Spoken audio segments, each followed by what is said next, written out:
नजर डालेंगे दिलचस्प और अजीब खबरों की तरफ। यूक्रेन में जारी जंग में अपनी खास सलाहियत से हजारों लोगों की जान बचाने वाले कुत्ते को सदारती एजाज से नवाजा गया। यूक्रेन के सदर ज़ेलेंस्की ने दारुल हुकूमत क्यू में एक तकरीब में पेट्रिन नामी कुत्ते को 200 से जायद बारूदी सुरंगों का सुराग लगाने पर सदारती एजाज से नवाजा, जबकि खसूसी तकरीब में कैनेडियन सदर भी मौजूद थे।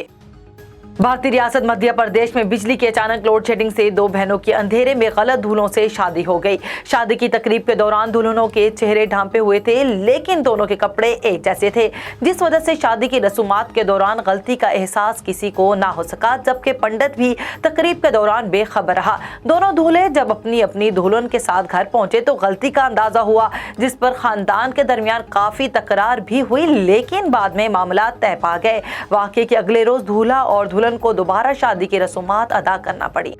दुनिया भर में ड्रोन को अमूमन जासूसी के लिए इस्तेमाल किया जाता है, लेकिन ऑस्ट्रेलिया ने रिमोट कंट्रोल ड्रोन को जंगली हयात की जासूसी के लिए इस्तेमाल करने का फैसला किया है। ऑस्ट्रेलियाई कंजर्वेशन ग्रुप और Australian wild life conservancy AWC की एक टीम ने रिमोट कंट्रोल ड्रोन से मुल्क में जंगली हयात की जासूसी का फैसला किया है, लेकिन उसका मकसद जंगली हयात की आबादी का पता लगाना है।